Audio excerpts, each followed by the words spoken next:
Este instante empiezo a grabar. Perfecto. Listo, bueno, en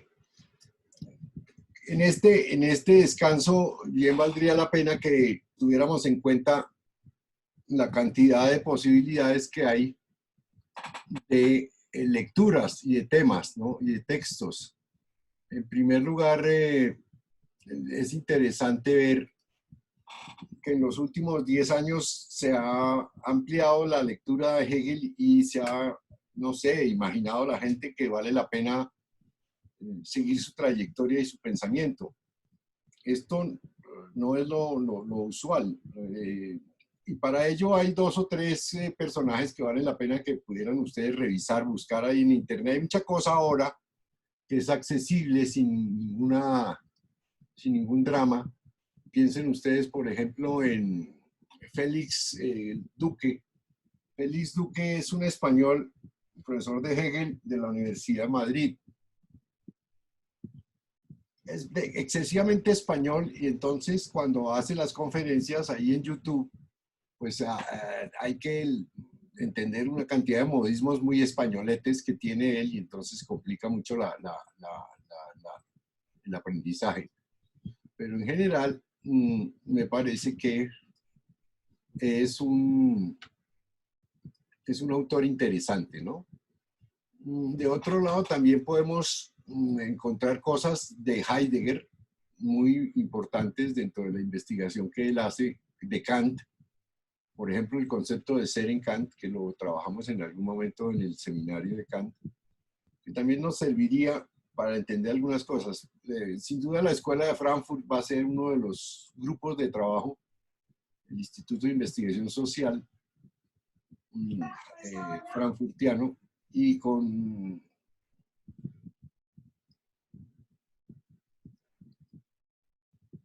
¿quién dice? Y también está, además, Gramsci también podría ser un autor muy importante. Dentro de la Escuela de Frankfurt, yo recuerdo que tal vez Walter Benjamin y Adorno son los que más se centran en la obra de Hegel. Profe, para la escuela de Frankfurt sirve lo de Martin Jay. Sí, claro, pero es que Martin Jay es más un resumen de toda la Escuela de Frankfurt. Sí, la Ahora, imaginación ¿en qué estaría dialéctica es que uno? se llama eso. No recuerdo. Algo de Frankfurt, por ahí yo tengo el PDF de ese texto, si lo necesitan con todo gusto. El caso de la Escuela de Frankfurt es que es una mixtura muy compleja de sociología, es decir, Max Weber, de teoría crítica, que sería Kant, Hegel, de teoría crítica de la sociedad sería Marx, más Freud, más Reich, más Lukács, más muchos autores que ya pues tendría uno que tenerlos entre pecho y espalda. Es decir, la lectura de cualquier cosa de Frankfurt es bastante enredada y complicada en el sentido de la exigencia de tener la capacidad de manejar muchos temas y textos. Y eso complica mucho. Es decir, quien en el momento se interese en hacer un estudio sobre la Escuela de Frankfurt, pues tiene que ser muy, ¿cómo se diría eso? Muy juicioso, ¿no? Muy riguroso, porque no va a ser fácil la lectura de sus textos, en razón a que manejan muchas cosas. Piensen ustedes, teoría tradicional y teoría crítica. Es una discusión muy interesante con todas las escuelas analíticas. Autoría y familia es un trabajo entre antropológico, filosófico e histórico. Los textos de Marcuse sobre el carácter autoritario pues son montados sobre Freud.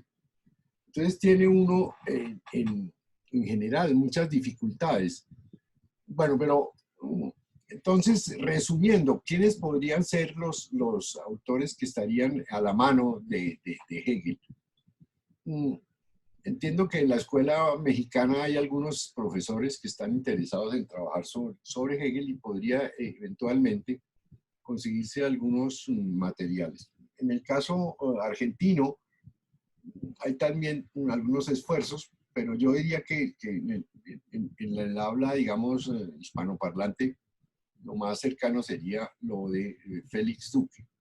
En el caso de los ingleses, también hay una escuela, entre los españoles también hay uno muy importante que se llama Antonio Machado, que es un poeta que fue alumno de Heidegger. Y como alumno de Heidegger, entonces, pues también cogió muchas cosas. En el caso nuestro estaría la obra y el pensamiento de Rafael Gutiérrez Girardot, que también vale la pena. Entonces, ya me dirán ustedes por dónde cogemos, qué tipo de autores podemos revisar con alguna precisión. Yo vuelvo entonces al texto, pero ahora vamos al texto, ya no de Marcuse, sino al texto del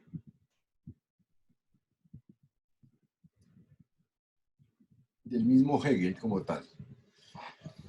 Y empecemos ya discretamente el asunto como lo habíamos planteado desde el comienzo.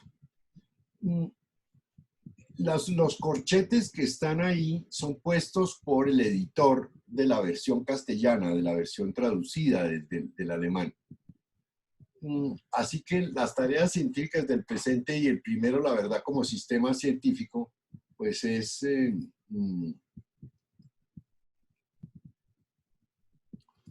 disculpen que era que estaba aquí tratando de aprobar a alguna persona que quería ingresar. Tanto las tareas como la verdad científica, la verdad como sistema científico, pues muestran un poco lo que el editor pensó que podía estar a la base del texto. Entonces miremos un poco con algún detalle lo que hay aquí en el texto, ¿no? Dice, parece, o sea, aparentemente, en una exposición filosófica, quien quiera hacer filosofía desde el punto de vista hegeliano, pues dice Hegel que resulta superfluo, o sea, innecesario, insustancial, no fundamental. Dice él que es incluso a razón misma, en razón a la naturaleza misma de la cosa, o sea, del asunto. Pues yo pienso que esa traducción tendría problemas, o del tema, que la cosa inadecuado y contraproducente el anteponer a manera de prólogo y siguiendo la costumbre establecida una explicación acerca de la finalidad que el autor se propone en ella y acerca de sus motivos y de las relaciones que entiende, que su estudio guarda con otros anteriores o coetáneos en torno al mismo tema.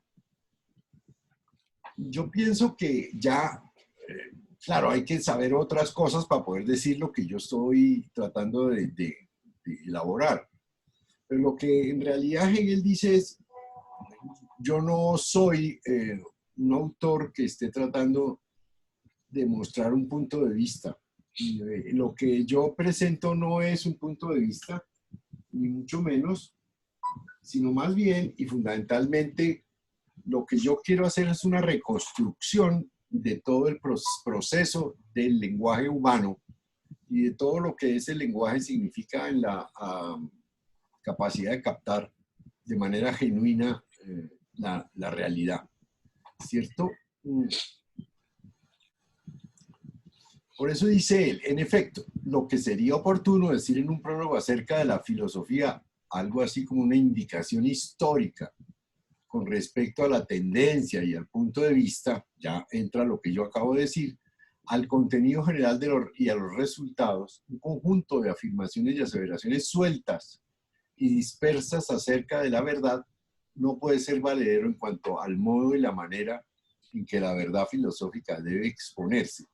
Es decir, que también incluso hace una objeción al prólogo, ¿no? Es decir, no sé si ustedes conocen exactamente la historia de este libro. Este libro, cuando se entregó, se mandó a algunos lectores, digamos, como lo que llaman pares externos o evaluadores o personas que dieran el concepto sobre ese primer trabajo de Hegel, que entre otras fue el que lo convirtió después por años en profesor de la Universidad en Berlín. Pero en general, el texto como tal, tuvo muchos problemas. Los lectores en general no entendían, entonces el editor pidió que hicieran este prólogo, ¿no? Porque de otra manera no se iba a vender, o sea, no tenía difusión, lo cual sería nefasto. O sea que de entrada ya hubo una cierta incomprensión y se dice que Hegel es, digamos, cifrado, ¿no? Que está como en clave. En realidad, volvamos sobre el punto y dice, pareciera ser oportuno hacer un prólogo, en filosofía algo así como una indicación histórica, o sea, no en qué parte de la historia de la filosofía se encuentra lo que yo estoy tratando de hacer en este libro. Tampoco sería importante mostrar la tendencia en la que yo me quiero ubicar. Tampoco es importante que yo muestre un punto de vista, hable del contenido general y de sus resultados. Y dice él, remachando la fórmula, un conjunto de afirmaciones y aseveraciones sueltas y dispersas acerca de la verdad no puede ser valedero en cuanto al modo. Miren este manejo de la cosa, ¿no? Si la filosofía tiene un cierto modo, por lo tanto, una manera en que la verdad filosófica debe exponerse.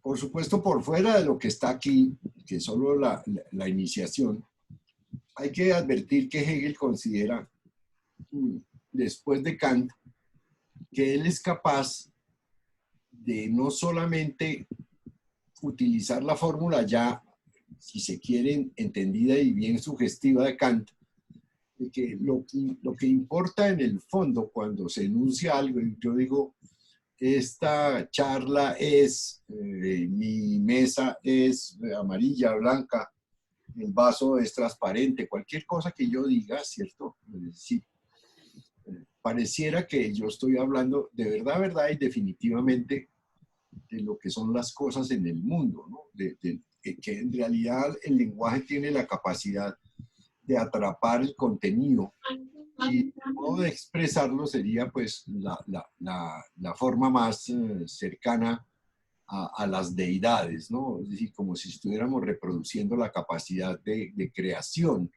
y el lenguaje sería una fórmula, si se quiere, más cercana al sentido y contenido y teleología del mundo. Sin embargo, eso que sería la metafísica que considera Kant, ya superada, se reemplaza por un tipo de metafísica distinta que es la metafísica kantiana, en donde Kant dice, en el fondo lo único que sabemos es por el modo como juzgamos.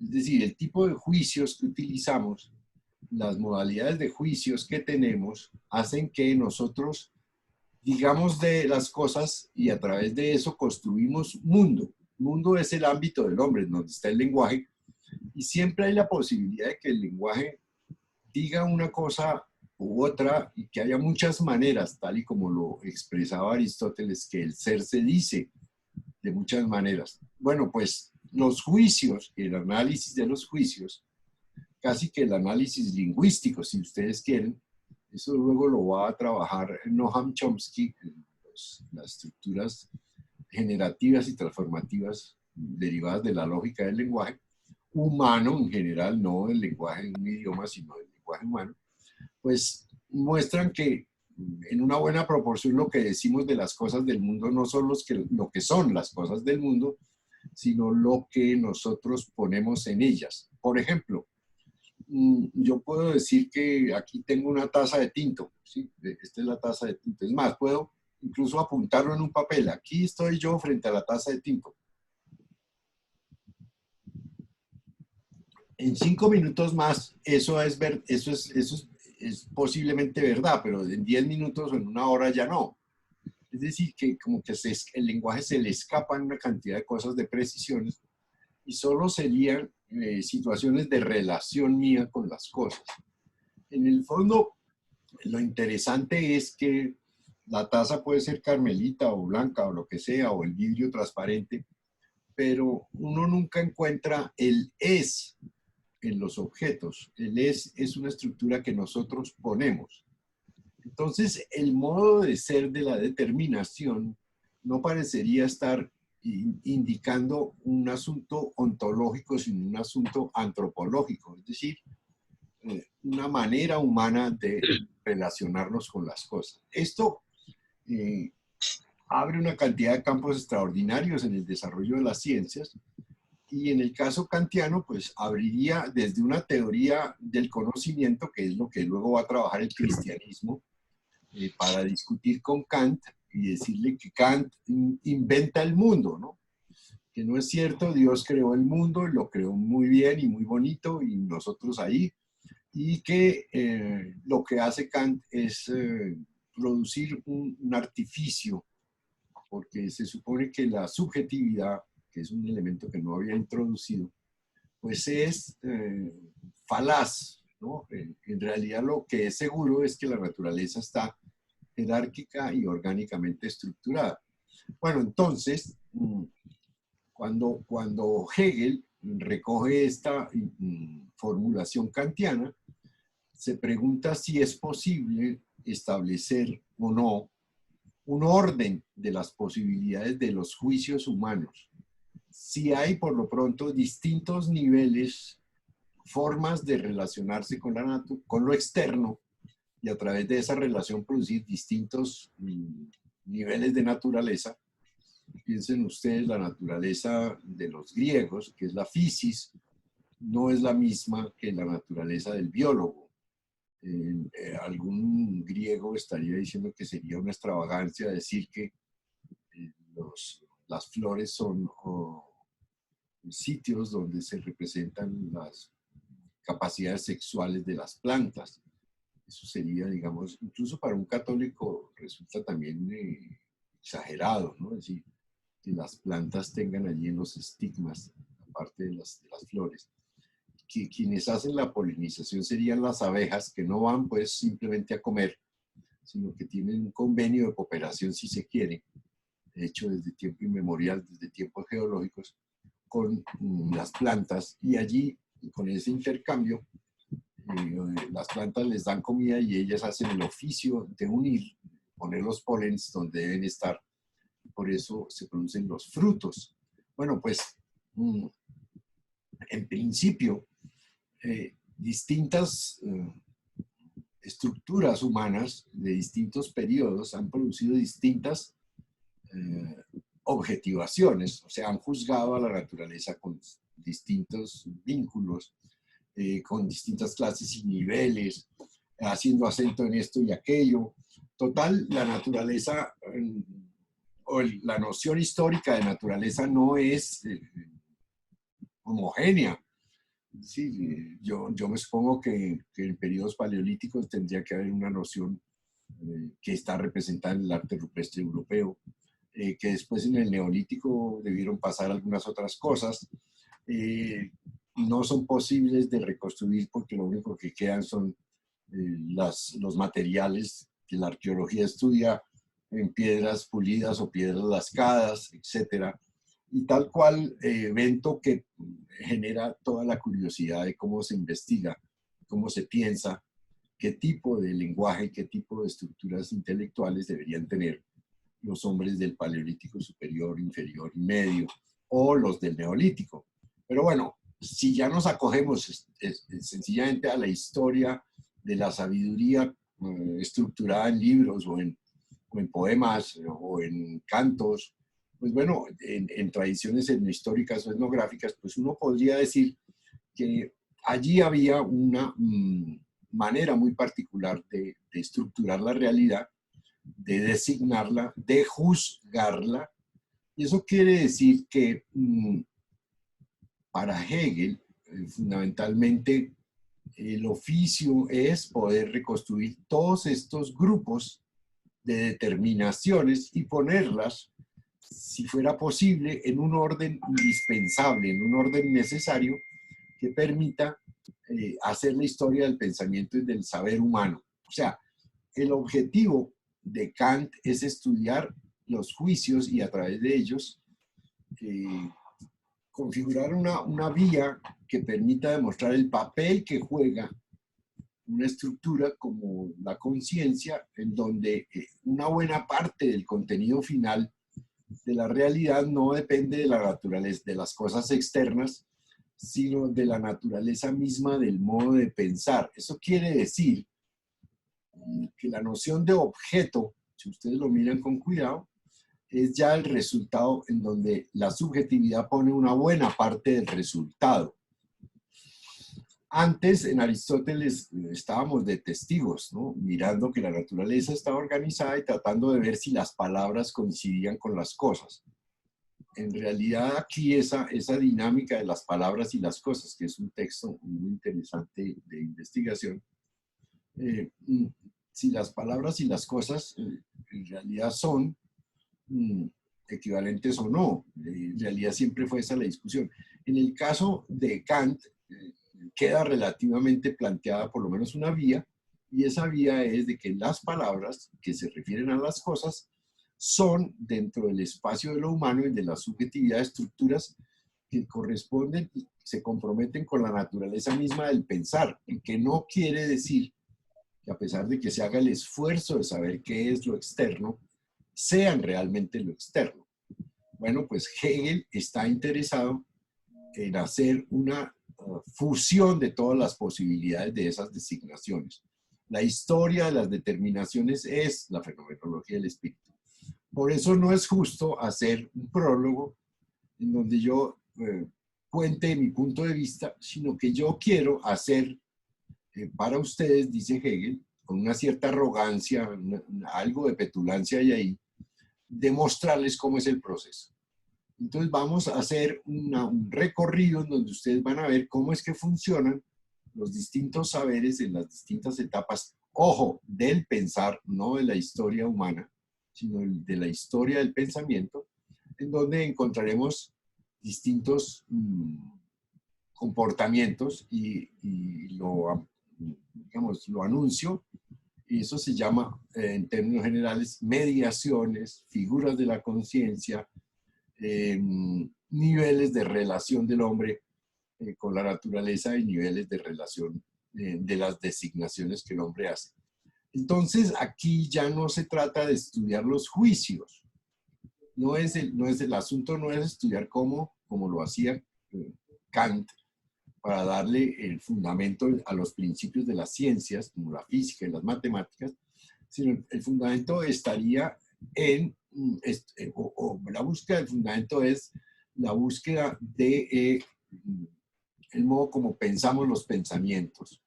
Es decir, por eso la fenomenología del espíritu la definen algunos sin entender muy bien, que es la ciencia de la conciencia, la experiencia de la conciencia, o la novela de la conciencia, una cosa así. En la versión marxista, muy trasnochada, se decía que era un proceso ascensional, ¿cierto? Un proceso que asciende como si fuera una religión, desde el mundo de lo natural hasta el mundo del espíritu, ¿no? Como una especie de alegoría de la caverna.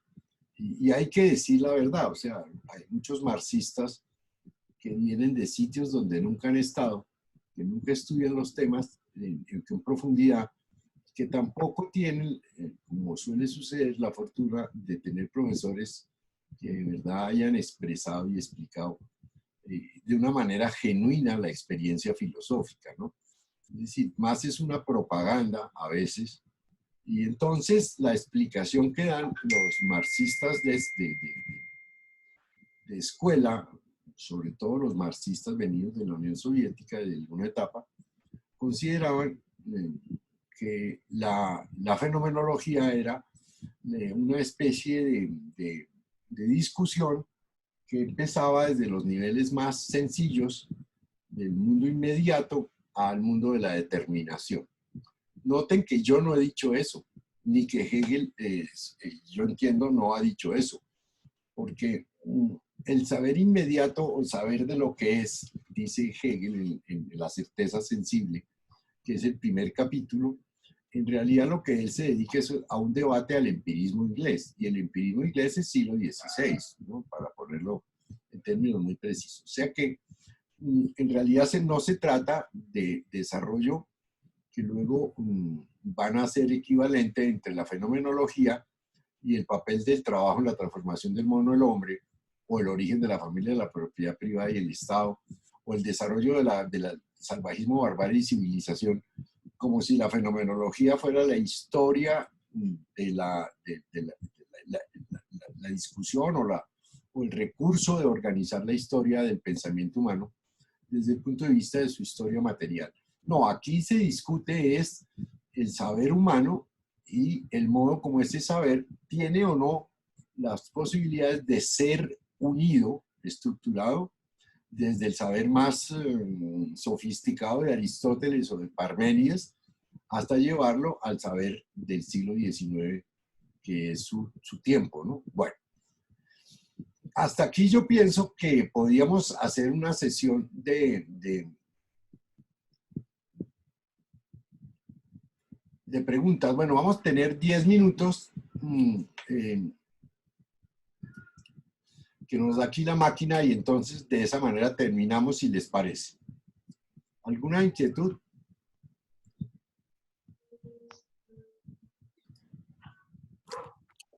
Hola, profe, buenas tardes.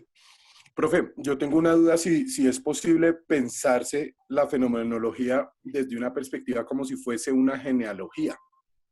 ¿Es posible pensarlo así? No, pero explícame qué entiendes tú por genealogía porque me pierdo. Bueno, no, pues mi idea de la genealogía es que es como un recorrido por distintos, de pronto, conceptos que al final me determinan un global de todo ese proceso histórico. O así lo veo yo. Bueno, No sé si mira, estoy errado. yo podría asegurarte 2 o 3 cosas ahí. Cuando arranca la fenomenología, arranca como arranca estos párrafos del prólogo. Parece que tal cosa.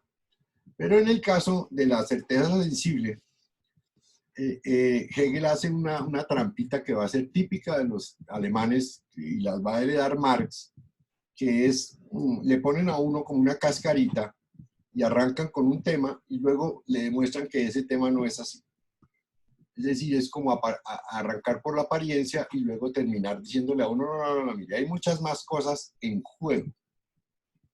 Desde el punto de vista de Hegel, la preocupación fundamental es, supongamos que Aristóteles, Descartes, San Ambrosio, Tomás de Aquino, todos ellos se equivocaron. ¿Cómo es posible explicar que nosotros ahora tenemos la verdad si no podemos entender qué fue lo que pasó ahí?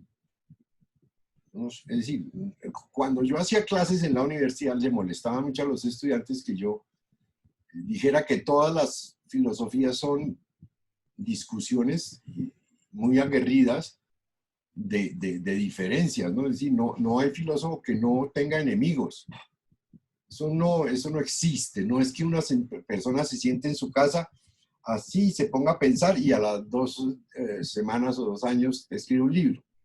No, normalmente se han leído todo lo que la gente ha dicho, conocen incluso hasta personalmente a sus contradictores, que es el caso de la fenomenología. Cuando yo tomé el curso con Rafael Gutiérrez Girardot, él decía que Hegel tenía una cantidad de peleas casadas en el libro y que desgraciadamente eran autores que no eran conocidos. Bueno, pero ahí hay unas peleas.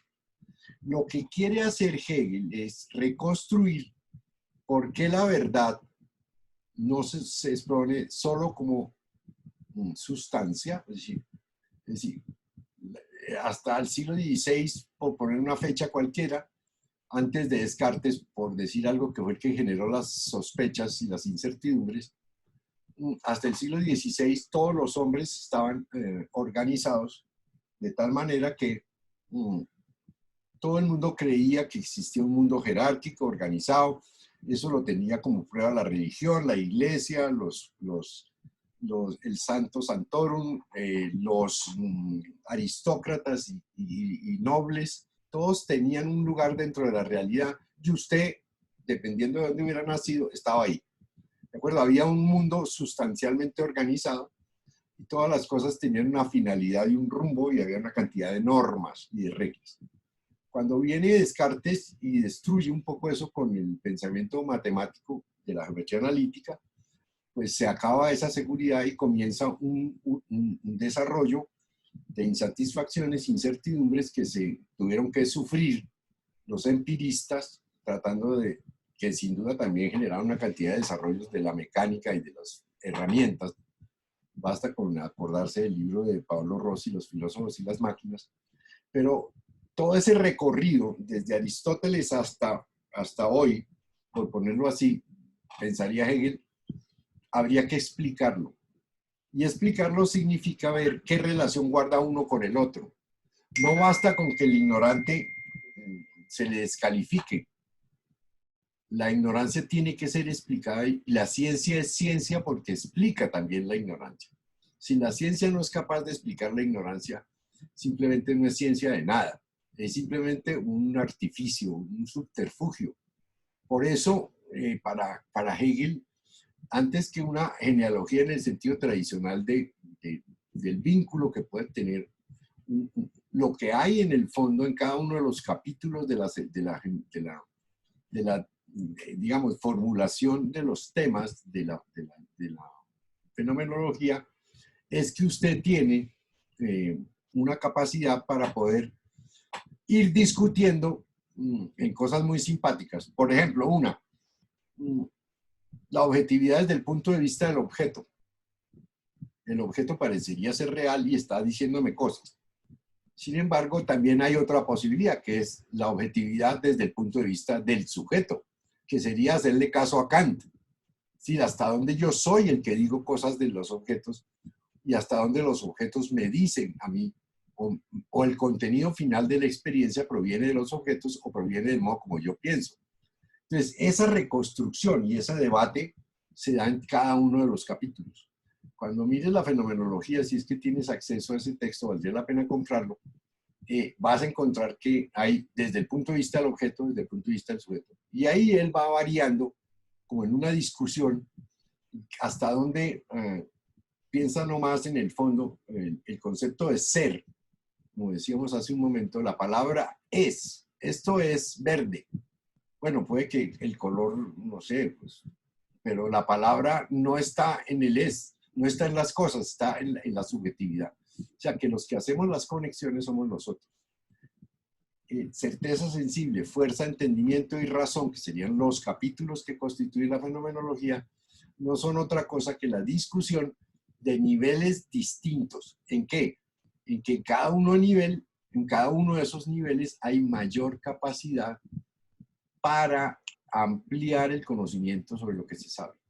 Sí, el primer nivel es muy elemental, pero de todas maneras es interesante discutirlo. Certeza sensible, fuerza y entendimiento. Entonces ahí aparecen otro tipo de estructuras en donde, muy en la onda kantiana, de alguna manera, Hegel discute sobre el modo como decimos de las cosas, el modo como los enunciamos.